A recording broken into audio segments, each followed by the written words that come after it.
El nacimiento de Cristo. He aquí que la Virgen concebirá y dará a luz un hijo, y llamará su nombre Emmanuel. Comerá mantequilla y miel, hasta que sepa desechar lo malo y escoger lo bueno. Isaías 7, 14, 15. El reino de Judá se encontraba en una situación de peligro inminente. Dos monarcas se habían aliado en su contra, dos naciones se habían levantado para su destrucción. Siria e Israel habían venido a sitiar los muros de Jerusalén con toda la intención de derrumbarlos por completo y destruir totalmente la monarquía de Judá.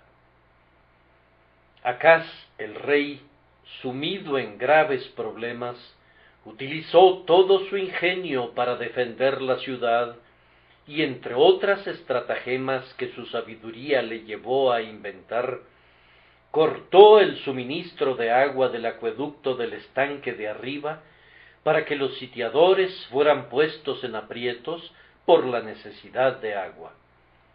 El rey sale por la mañana, sin duda acompañado de sus cortesanos, camina hacia el acueducto del estanque de arriba, queriendo verificar el corte del suministro del agua. Pero, he aquí, se encuentra con algo que hace a un lado sus planes y los vuelve inútiles. Isaías sale a su encuentro y le dice que no tema a causa de esos dos cabos de tizón, pues Dios va a destruir por completo ambas naciones que se habían levantado en contra de Judá. Acaz no debía turbarse debido a la presente invasión, pues tanto él como su reino serían salvados. El rey miró a Isaías con ojos de incredulidad, tanto como para decirle: aunque el Señor enviara carruajes desde el cielo, ¿sería algo así posible? ¿Podría animar el polvo y dar vida a cada piedra en Jerusalén para resistir a mis enemigos? ¿Podría hacerse esto? El Señor, viendo la pequeñez de la fe del rey, le dice que pida una señal. Pide para ti señal de Jehová tu Dios, demandándola ya sea de abajo en lo profundo o de arriba en lo alto. Que el sol se regrese 10 grados, o que la luna se detenga en medio de su marcha de medianoche, que las estrellas se muevan en forma errática en el cielo en grandiosa procesión. Demanda cualquier señal del cielo arriba, o si lo deseas, elige la tierra abajo. Que las profundidades provean la señal, que una poderosa fuente de agua se desborde a través del océano sin caminos y viaje por el aire hasta las propias puertas de Jerusalén, que los cielos lluevan una lluvia de oro en vez del fluido acuoso que normalmente destilan. Pide que el vellocino esté remojado sobre el piso seco o seco en medio del rocío. Cualquier cosa que quieras pedir, el Señor te concederá para la confirmación de tu fe. Es de aceptar este ofrecimiento con toda gratitud, como Acaz debió hacerlo. Él, con pretendida humildad, responde que no pedirá y no tentará a Jehová.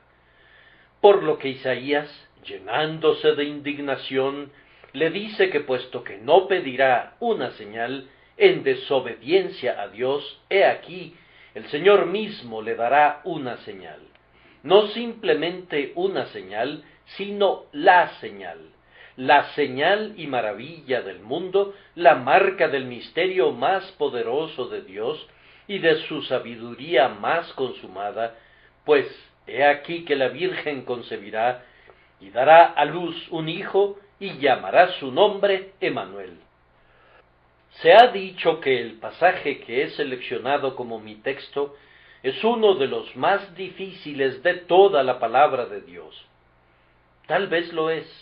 Yo ciertamente nunca pensé que lo fuera, hasta que leí lo que los comentaristas tenían que decir al respecto, y después de leer a los comentaristas, quedé perfectamente confundido.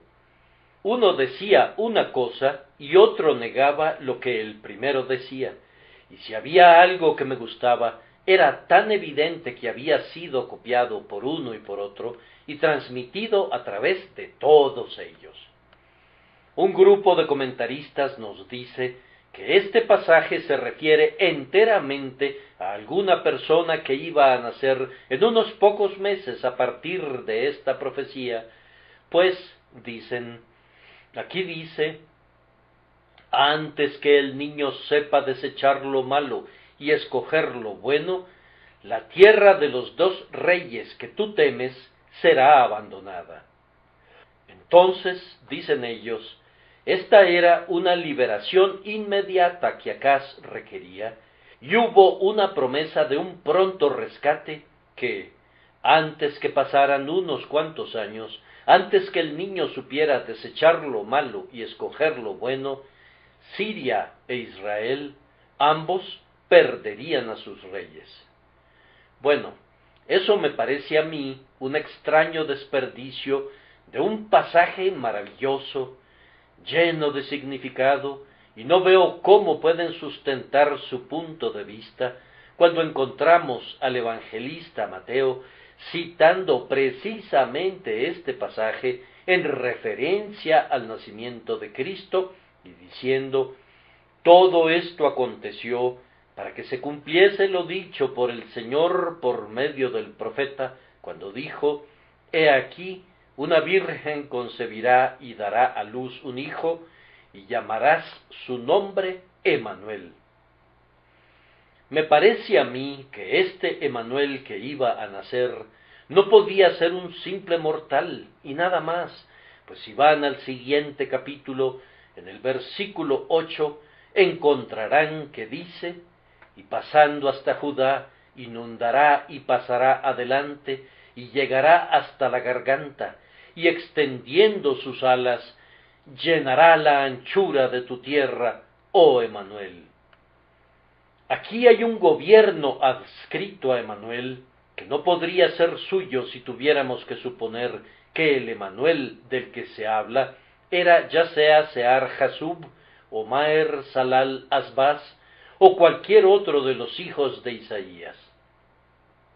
Por tanto, yo rechazo ese punto de vista acerca del versículo. Para mi gusto, está muy por debajo de la altura de este grandioso argumento.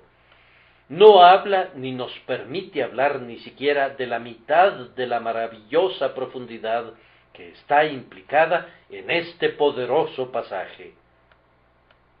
Además, encuentro que muchos comentaristas separan el versículo 16 de los versículos 14 y 15 y leen los versículos 14 y 15 como relacionados exclusivamente con Cristo y el versículo 16 con Sear Jasub, el hijo de Isaías. Dicen que hubo dos señales. Una fue que una virgen concebiría un hijo que se llamaría Emanuel, que no es otro que Cristo. Pero la segunda señal era que Sear Jasub, el hijo del profeta, de quien Isaías dijo, antes que este niño que ahora presento ante ustedes, antes que este hijo mío pueda conocer el bien y el mal, muy pronto ambas naciones que ahora se han levantado contra ti, perderán sus reyes. Pero a mí no me gusta esa explicación, ya que me parece que está muy claro que tanto en un versículo como en los otros se habla del mismo niño. Porque antes que el niño, el mismo niño, no dice este niño en un versículo y luego aquel niño en otro versículo, sino antes que el niño, este mismo del que he hablado, Emanuel, antes que él sepa desechar lo malo y escoger lo bueno, la tierra de los dos reyes que tú temes será abandonada. Además, otro punto de vista, que es el más popular de todos, es entender el pasaje como referido a un niño que iba a nacer entonces, y luego, en el sentido más elevado, a nuestro bendito Señor Jesucristo. Tal vez ese es su verdadero sentido. Tal vez esa es la mejor manera de allanar las dificultades.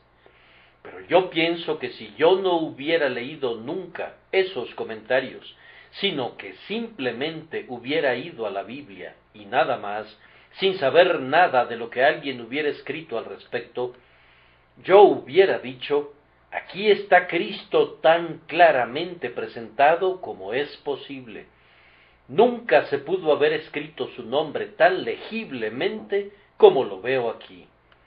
He aquí que la Virgen concebirá y dará a luz un hijo. Esto es algo inusitado, una cosa milagrosa, y por lo tanto debe ser algo semejante a Dios.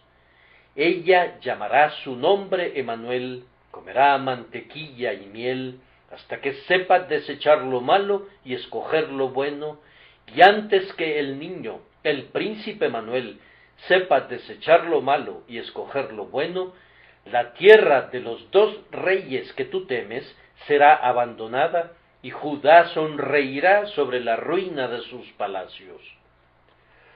Entonces, esta mañana voy a tomar mi texto como relacionado con nuestro Señor Jesucristo, y tenemos tres cosas aquí acerca de Él. Primero, el nacimiento; en segundo lugar, el alimento; y en tercer lugar, el nombre de Cristo. Comencemos con el nacimiento de Cristo.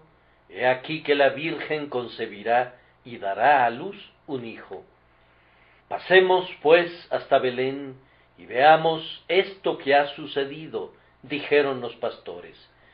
Sigamos esa estrella que está en el cielo, dijeron los magos del oriente, y lo mismo decimos nosotros hoy.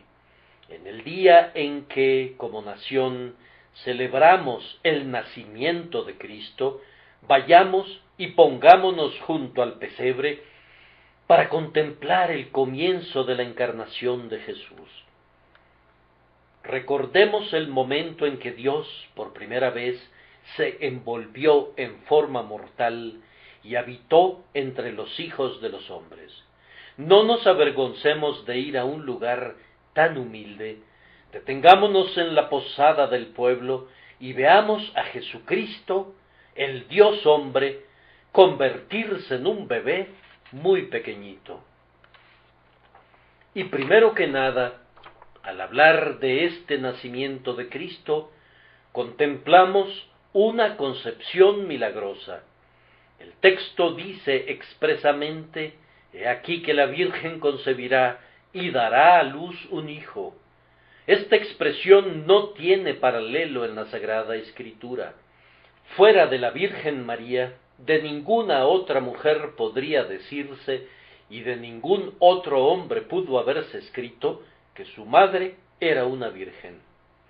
La palabra griega y la palabra hebrea, ambas, son muy expresivas de la virginidad verdadera y real de la madre, para mostrarnos que Jesucristo nació de una mujer, pero no de ningún hombre.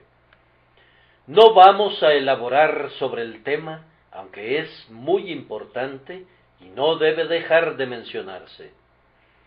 De igual forma que la mujer, por su espíritu aventurero, fue la primera en transgredir para que no fuera pisoteada y despreciada, Dios en su sabiduría estableció que la mujer, y únicamente la mujer, fuera la autora del cuerpo del Dios hombre que debía redimir a la humanidad.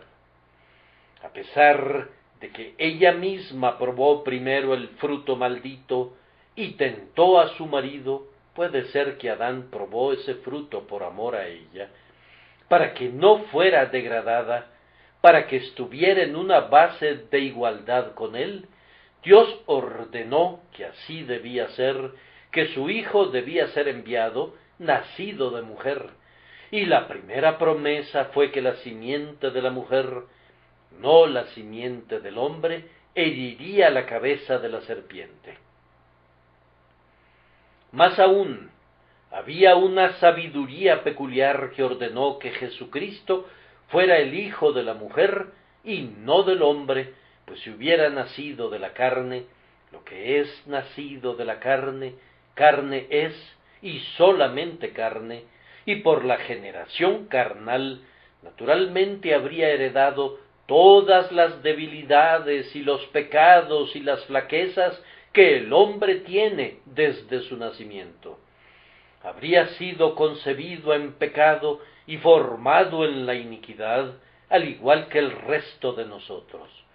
Por tanto, no nació de varón, pero el Espíritu Santo cubrió con su sombra a la Virgen María, y Cristo es el único hombre, con la excepción de otro, que salió puro de las manos de su Hacedor, que puede decir siempre, limpio soy.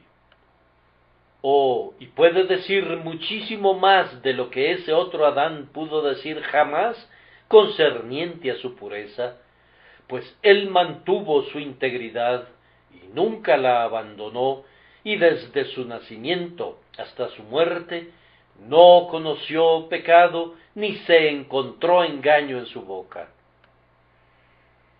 ¡Oh, qué maravilloso espectáculo! Detengámonos a mirarlo. Un niño nacido de una virgen, ¡qué combinación!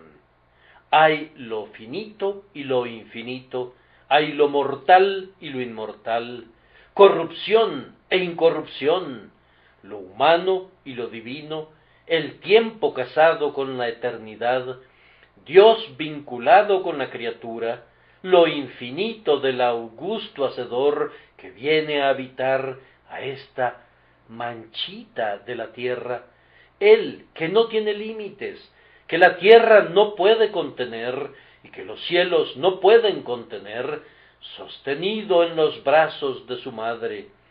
Él que fijó los pilares del universo y sujetó los clavos de la creación, descansando en un pecho mortal, dependiendo de una criatura para su alimentación. Oh nacimiento maravilloso, oh concepción maravillosa, estamos de pie, contemplamos y admiramos. Verdaderamente, los ángeles quisieran mirar en este tema demasiado oscuro para que hablemos de él. Allí lo dejamos, una virgen ha concebido y ha dado a luz un hijo. Además, habiendo observado la concepción milagrosa en este nacimiento, debemos ver enseguida la humilde ascendencia.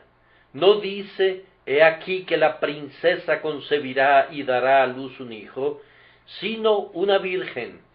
Su virginidad era su honor más alto, no tenía ningún otro. Cierto, ella era de linaje real, podía contar a David entre sus ancestros y a Salomón entre aquellos que formaban parte de su árbol genealógico. Ella era una mujer que no merecía ser despreciada, pues aunque hablo de humilde ascendencia, ella llevaba la sangre real de Judá. Oh niño, en tus venas corre sangre de reyes. La sangre de una antigua monarquía encuentra su camino desde tu corazón a través de todas las venas de tu cuerpo. Tú naciste no de padres insignificantes, si vemos su ancestro real, pues tú eres hijo de quien gobernó la monarquía más poderosa de su tiempo, es decir, Salomón, y también eres descendiente de aquel que planeó en su corazón construir un templo para el poderoso Dios de Jacob. La madre de Cristo tampoco fue, en cuanto a su intelecto, una mujer inferior.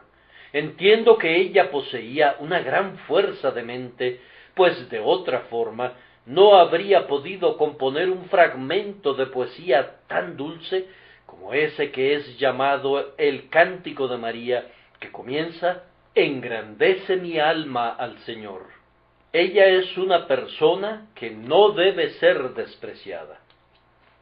Hoy en especial me gustaría expresar mis pensamientos acerca de una cosa que considero como una falla entre los protestantes.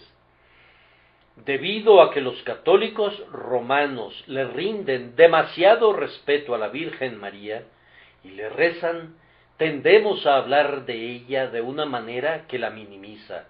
Ella no debe ser colocada bajo un edicto de desprecio, pues ella pudo cantar verdaderamente: desde ahora me dirán bienaventurada todas las generaciones. Yo supongo que las generaciones de protestantes están entre todas las generaciones que deben decirle bienaventurada. Su nombre es María, y el singular poeta George Herbert escribió un anagrama al respecto. Cuán bien su nombre representa un ejército, en el que el Señor de los ejércitos colocó su tienda. Aunque ella no era una princesa, sin embargo, su nombre, María, al ser interpretado, significa una princesa. Y aunque ella no es la reina del cielo, sin embargo, ella tiene el derecho de ser contada entre las reinas de la tierra, y aunque ella no es la dama de nuestro Señor, ciertamente camina entre las mujeres de renombre y poder de la Escritura. Sin embargo, el nacimiento de Jesucristo fue humilde. Es extraño que el Señor de la gloria no haya nacido en un palacio.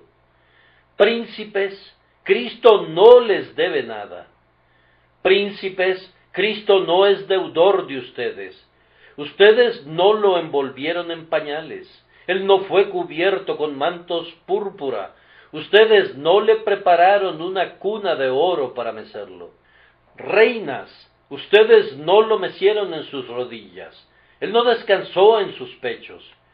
Y ustedes, ciudades poderosas, que en aquel tiempo eran grandes y famosas, sus salones de mármol no fueron bendecidos con sus pequeños pasos infantiles. Él salió de un pueblo pobre y despreciable, Belén. Cuando estuvo allí, no nació en la casa del gobernador, ni en la mansión del hombre principal, sino en un pesebre. La tradición nos dice que su pesebre había sido excavado en una roca sólida. Allí fue colocado, y muy probablemente los bueyes vinieron a alimentarse en ese mismo pesebre, comiendo del heno y del forraje que constituían su único colchón. Oh maravillosa inclinación de condescendencia, que nuestro bendito Jesús fuera ceñido con humildad y se inclinara tan bajo. Ah, si se humilló, ¿por qué tenía que inclinarse a un nacimiento tan humilde? Y si se humilló, ¿por qué tenía que someterse no sólo a convertirse en el hijo de unos padres pobres, sino a nacer en un lugar tan miserable? Esto nos da muchos ánimos. Si Jesucristo nació en un pesebre excavado en una roca, ¿por qué no habría de venir y vivir en nuestros corazones de piedra? Si Él nació en un establo, ¿por qué el establo de nuestras almas no habría de convertirse en una habitación para Él? Si nació en la pobreza, ¿no podrían los pobres de espíritu esperar que Él sea su amigo? Si Él soportó desde el principio esa degradación, ¿consideraría Él un deshonor venir a sus criaturas más pobres y humildes y habitar en el corazón de sus hijos? Oh, no. Nosotros podemos recibir una lección de consuelo de su humilde origen, y podemos gozarnos de que no fue una reina ni una emperatriz, sino una humilde mujer la que se convirtió en la madre del Señor de gloria. Debo hacer un comentario más sobre el nacimiento de Cristo antes de proseguir, y ese comentario será relativo al glorioso día de su nacimiento. Con toda la humildad que rodeó el nacimiento de Cristo, sin embargo, hubo mucho que era glorioso, mucho que era honorable. Ningún otro hombre tuvo jamás un día de nacimiento como Jesucristo lo tuvo. ¿De quién más habían escrito los profetas y los videntes como escribieron de él? ¿Cuál nombre está grabado en tantas tablillas como el suyo? ¿Quién tuvo tal rollo de profecías, todas apuntando a él como Jesucristo, el Dios hombre? A continuación recuerden, en relación a su nacimiento, ¿cuándo colgó Dios una lámpara en el cielo para anunciar el nacimiento de César? Pueden nacer muchos Césares y pueden morir, pero las estrellas nunca profetizarán sus nacimientos. ¿Cuándo se inclinaron los ángeles desde el cielo alguna vez para cantar las sinfonías corales acerca del nacimiento de un hombre poderoso? Nunca. Todos los demás son pasados por alto. Pero vean, hay una grandiosa luz brillando en el cielo y se escucha un himno: Gloria a Dios en las alturas y en la tierra paz, buena voluntad para con los hombres. El nacimiento de Cristo no es despreciable, aun si consideramos a los visitantes que vinieron a rodear su cuna. Primero vinieron pastores, y, como ha sido comentado de manera singular por un viejo teólogo, los pastores no se perdieron en el camino, pero los magos sí se perdieron. Primero vinieron los pastores, sin ninguna guía ni dirección, a Belén. Los magos, guiados por una estrella, llegaron a continuación. Los hombres representativos de los dos cuerpos de la humanidad, los ricos y los pobres, se arrodillaron alrededor del pesebre, y oro, incienso y mirra y todo tipo de regalos preciosos fueron ofrecidos al niño que era el príncipe de los reyes de la tierra, a quien en tiempos antiguos se le ordenó que se sentara sobre el trono de su padre David, y en el futuro maravilloso que gobernara todas las naciones con su vara de hierro. He aquí que la Virgen concebirá y dará a luz un hijo. De esta forma hemos hablado del nacimiento de Cristo.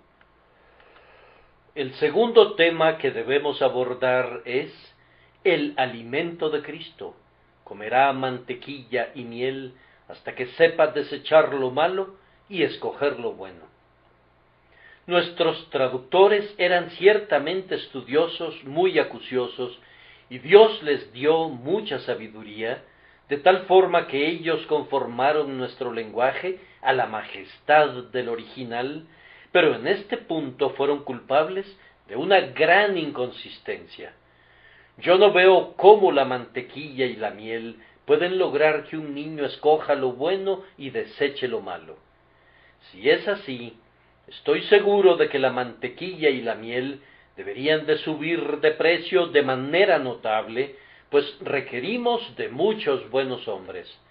Pero en el original no dice comerá mantequilla y miel para que sepa desechar lo malo y escoger lo bueno, según la versión King James, sino comerá mantequilla y miel hasta que sepa desechar lo malo y escoger lo bueno, versión Reina Valera, o mejor aún, comerá mantequilla y miel cuando sabrá cómo desechar lo malo y escoger lo bueno. Esta es la propuesta del pastor Spurgeon. Usaremos esta última traducción y vamos a tratar de extraer el significado que está detrás de esas palabras. Nos deben enseñar, antes que nada, la propia humanidad de Cristo. Cuando Él quiso convencer a sus discípulos de que era de carne y no un espíritu, tomó parte de un pez asado y un panal de miel, y comió delante de ellos. Palpad, les dijo, y ved, porque un espíritu no tiene carne ni huesos, como veis yo tengo. Algunos herejes enseñaban, incluso inmediatamente después de la muerte de Cristo, que su cuerpo era una mera sombra, que no era un hombre real, verdadero, pero aquí se nos dice que él comió mantequilla y miel, como lo hicieron los otros. De la misma manera que otros hombres eran alimentados con comida, así también Jesús. Él era hombre verdadero, como ciertamente era Dios verdadero y eterno. Por lo cual debía ser en todo semejante a sus hermanos, para venir a ser misericordioso y fiel sumo sacerdote en lo que a Dios se refiere, para expiar los pecados del pueblo. Por tanto se nos dice que comió mantequilla y miel, para enseñarnos que realmente era un hombre verdadero, el cual después murió en el Calvario. La mantequilla y la miel nos enseñan, además, que Cristo debía nacer en tiempos de paz. Esos productos no se podían encontrar en Judea en tiempos de lucha. El asolamiento de la guerra barre con todos los hermosos frutos de la industria. Los potreros que no tienen riego no producen pastos y por tanto no podía haber mantequilla. Las abejas pueden construir su panal en el esqueleto de un león y puede haber miel allí. Pero cuando la tierra es turbada, ¿quién irá a recoger la miel? ¿Cómo podrá el niño comer mantequilla cuando su madre huye en el invierno con el niño entre sus brazos? En tiempos de guerra no tenemos opciones de comida. En esos tiempos los hombres comen lo que se pueda conseguir y el suministro es a menudo muy escaso. Demos gracias a Dios porque vivimos en una tierra de paz y veamos un misterio en este texto, que Cristo nació en tiempos de paz. El templo del Dios Jano fue cerrado antes que el templo del cielo fuera abierto. Antes que el Rey de paz viniera al templo de Jerusalén, la hórrida boca de la guerra fue tapada. Marte había enfundado su espada y todo estaba en calma.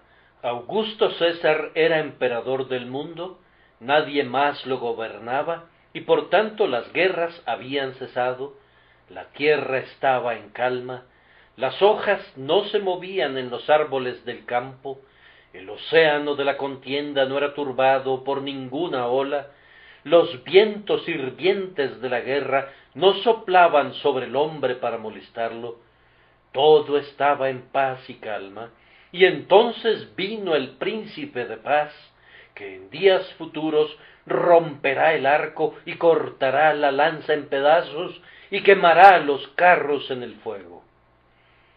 Hay otro pensamiento aquí. Comerá mantequilla y miel cuando sabrá cómo desechar lo malo y escoger lo bueno. Esto debe enseñarnos la precocidad de Cristo, y con ello quiero decir que, aun cuando era un niño, aun cuando se alimentaba de mantequilla y miel, que son alimento infantil, podía discernir entre el bien y el mal. Usualmente no es sino hasta que los niños dejan el alimento de su infancia que pueden discernir entre el bien y el mal en el sentido pleno. Toma años para que las facultades maduren, para que el juicio se desarrolle, para que se convierta en hombre, de hecho, para hacerlo hombre. Pero Cristo, aun cuando era un bebé, aun cuando se alimentaba de mantequilla y miel, podía discernir entre el bien y el mal, desechaba uno y escogía el otro. ¡Oh, qué poderoso intelecto había en ese cerebro! Mientras era todavía un bebé, seguramente debe de haber habido chispazos de genio saliendo de sus ojos. El fuego del intelecto debe de haber encendido ese rostro. Él no era un niño ordinario. ¿Cómo hablaría su madre de todas las cosas maravillosas que el pequeño decía en su parloteo infantil? Él no jugaba como otros niños. No tenía interés en gastar el tiempo en diversiones ociosas. Sus pensamientos eran elevados y maravillosos. Él entendía los misterios, y cuando subió al templo en su infancia, no fue encontrado como el resto de los niños jugando en las plazas o en los mercados, sino sentado en medio de los doctores, escuchándolos y haciéndoles preguntas. La suya era una mente rectora. Jamás hombre alguno ha hablado como este hombre. De tal manera que ningún niño jamás pensó como este niño. Él era un niño sorprendente, la maravilla y el asombro de todos los niños, el príncipe de los niños, el Dios hombre, aun cuando era un niño. Creo que se nos enseña esto en las palabras: comerá mantequilla y miel cuando sabrá cómo desechar lo malo y escoger lo bueno. Quizá pueda parecer un comentario un poco ligero, pero antes de que termine de hablar acerca de esta parte del tema, debo decir cuán dulce es para mi alma creer que, conforme Cristo se alimentaba de mantequilla y miel, ciertamente mantequilla y miel caían de sus labios. Dulces son sus palabras para nuestras almas, más deseables que la miel del panal. Qué bien que coma mantequilla aquel cuyas palabras calman al que está atribulado, cuyas expresiones son como aceite sobre las aguas de nuestras aflicciones. Qué bien que coma mantequilla aquel que vino a sanar nuestros corazones quebrantados, y qué bien que se alimentó de la grosura de la tierra, aquel que vino a restaurar la tierra a su vieja fertilidad y a suavizar toda carne con leche y miel, miel en el corazón. ¿Dónde más se encuentra esa dulzura que he probado en tu amor y que sólo encuentro en ti? Tus palabras, oh Cristo, son como miel. Como una abeja, yo he volado de flor en flor para recoger dulzura y confeccionar alguna esencia preciosa que fuera fragante para mí. Pero he encontrado que la miel se escurre de tus labios. Yo he tocado tu boca con mis dedos y he llevado esa miel a mis labios, y mis ojos han sido iluminados. Dulce Jesús, cada palabra tuya es preciosa para mi alma. Ninguna miel se puede comparar contigo. Qué bien que hayas comido mantequilla y miel. Tal vez no debí haber olvidado decir que el efecto de que Cristo comiera mantequilla y miel fue mostrarnos que durante su vida no iba a diferir de otros hombres en su apariencia externa. Otros profetas, cuando vinieron, estaban vestidos con ásperas vestiduras y su comportamiento era austero y solemne. Cristo no vino así. Él vino para ser un hombre entre los hombres, festejaba con quienes festejaban, comía miel con quienes comían miel. No difería de nadie, y por esto fue llamado un hombre comilón y bebedor de vino. ¿Por qué hizo eso Cristo? ¿Por qué se involucró así, como decían los hombres, aunque era verdaderamente una calumnia?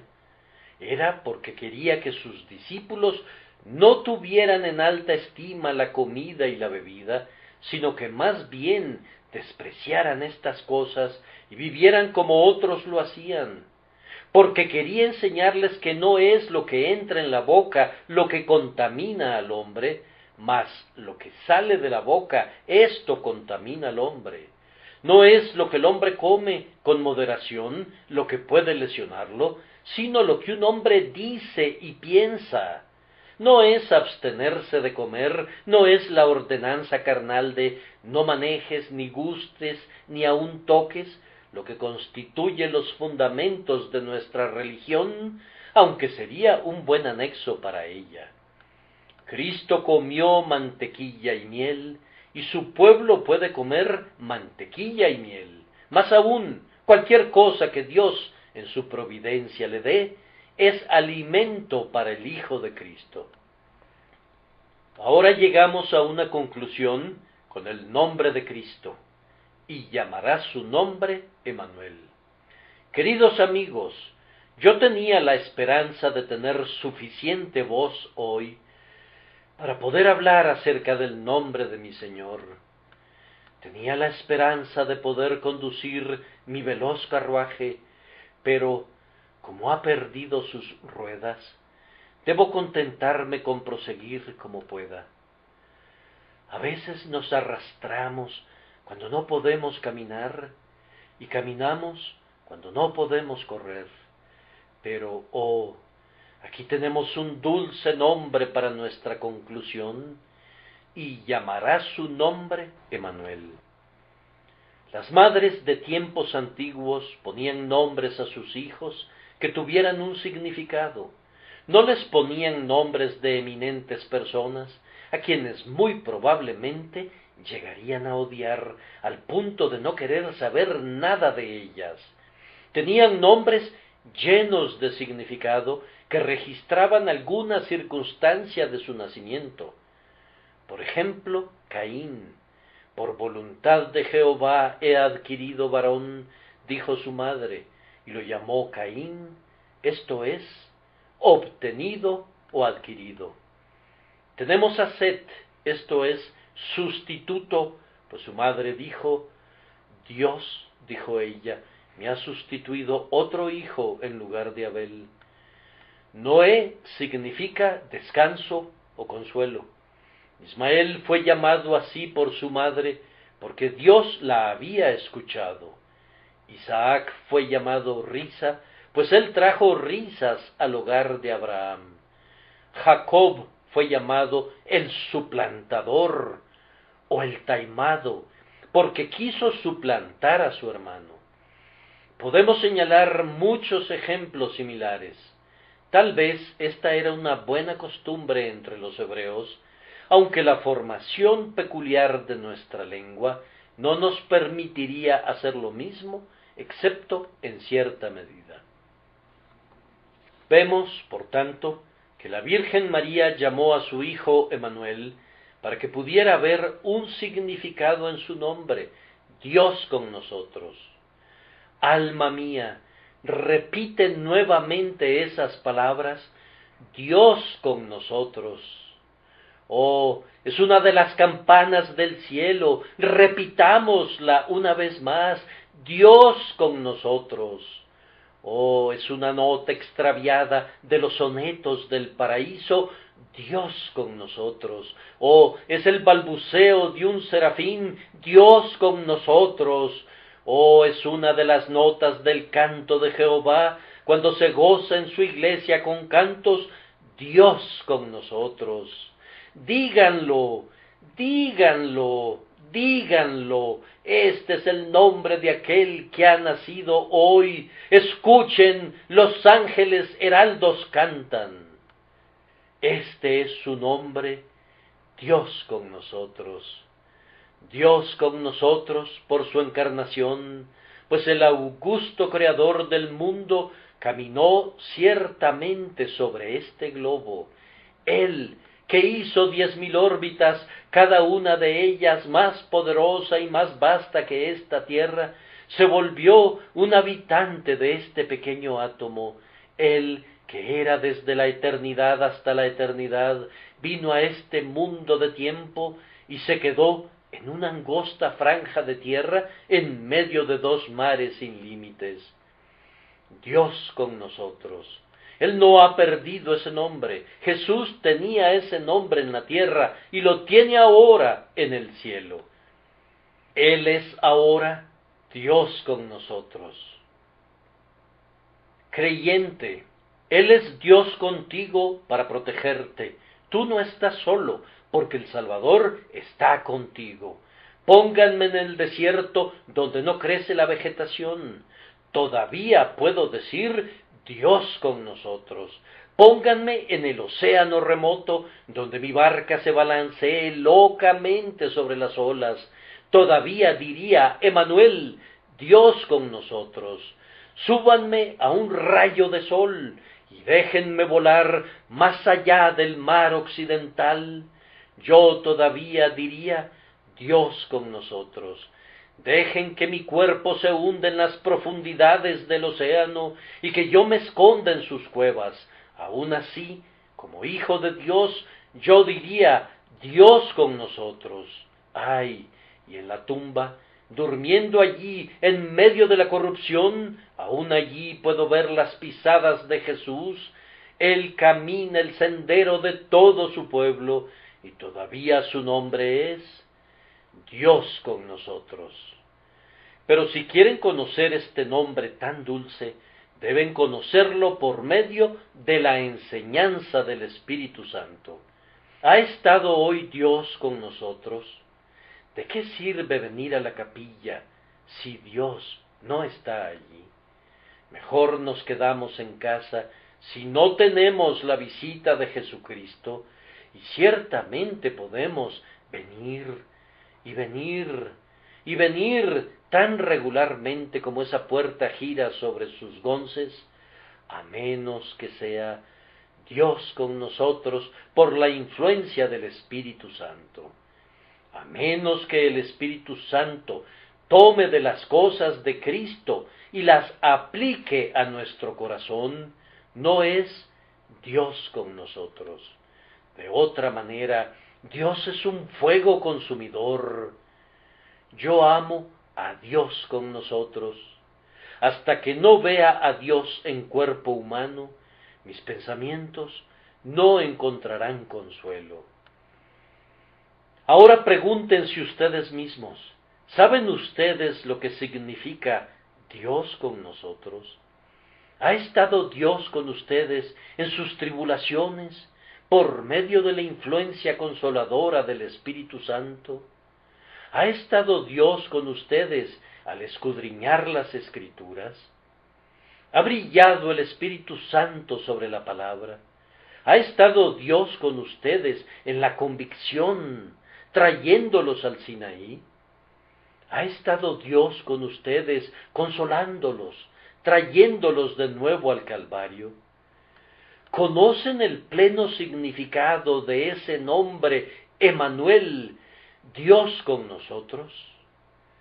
No, aquel que lo conozca mejor sabe muy poco de él. Sí, y quien no lo conoce es verdaderamente un ignorante, tan ignorante que su ignorancia no es una bendición, sino que será su condenación. Oh, que Dios le enseñe el significado de ese nombre, Emmanuel, Dios con nosotros. Ahora lleguemos a una conclusión, Emmanuel. Es el misterio de la sabiduría, Dios con nosotros. Los sabios lo miran y se maravillan. Los ángeles desean verlo. La plomada de la razón no puede llegar ni a la mitad de la distancia de sus profundidades. El ala del águila de la ciencia no puede volar tan alto, y el ojo perforador del buitre de la investigación no puede verlo. Dios con nosotros es el terror del infierno. Satanás tiembla a su sonido, sus legiones vuelan con presteza, el dragón de alas negras del abismo se acobarda ante él. Dejen que venga a ustedes súbitamente, y si simplemente susurran esas palabras, Dios con nosotros, se cae de bruces, confundido y aturdido. Satanás tiembla cuando escucha ese nombre, Dios con nosotros. Es la fortaleza del obrero.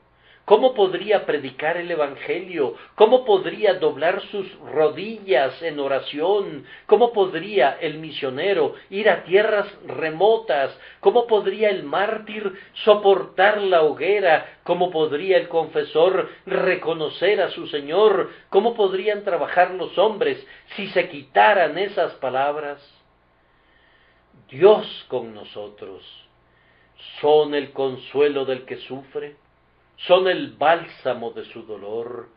el alivio de su miseria, el sueño que Dios da a quienes ama, el descanso después del trabajo y de la labor. Y para terminar, Dios con nosotros constituye el soneto de la eternidad, el aleluya del cielo, el clamor de los glorificados, el himno de los redimidos, el coro de los ángeles, el eterno oratorio de la grandiosa orquesta del cielo. Dios con nosotros. Dios te salve, Emmanuel, todo divino, en ti brillan las glorias de tu Padre, oh tú, el más brillante, dulce y hermoso que hayan visto los ojos o que los ángeles hayan conocido. Ahora, una feliz Navidad a todos ustedes, y será una feliz Navidad si tienen a Dios con ustedes. No voy a decir nada hoy en contra de las festividades acerca de este día del nacimiento de Cristo. Yo sostengo que, tal vez, no es correcto celebrar este día, pero nunca estaremos en medio de aquellos que consideran un deber celebrarlo de una manera incorrecta, así como otros lo celebran de una manera correcta. Pero mañana reflexionaremos acerca del día del nacimiento de Cristo. Nos sentimos obligados a hacerlo, estoy seguro, independientemente de cuán vigorosamente nos aferremos a nuestro áspero puritanismo. Y así que celebremos la fiesta, no con la vieja levadura, ni con la levadura de malicia y de maldad, sino con panes sin levadura, de sinceridad y de verdad. No festejen como si desearan celebrar el festival de Baco. No vivan mañana como si adorasen una deidad pagana. Festejen, cristianos, festejen. Tienen derecho a festejar. Vayan al salón de festejos mañana, celebren el nacimiento de su Salvador, que no les dé vergüenza estar contentos, tienen derecho de ser felices. Salomón dice: anda y come tu pan con gozo, y bebe tu vino con alegre corazón, porque tus obras ya son agradables a Dios. En todo tiempo sean blancos tus vestidos, y nunca falte ungüento sobre tu cabeza. La religión nunca fue diseñada para disminuir nuestros placeres. Recuerden que nuestro Señor se alimentó de mantequilla y miel. Regresen a sus casas, gocen el día de mañana, pero en sus festejos piensen en el hombre de Belén. Permitan que Él tenga un lugar en sus corazones, denle la gloria, piensen en la Virgen que lo concibió, pero sobre todo, piensen en el hombre que nació, el Hijo dado. Concluyo diciendo otra vez: una feliz Navidad para todos ustedes.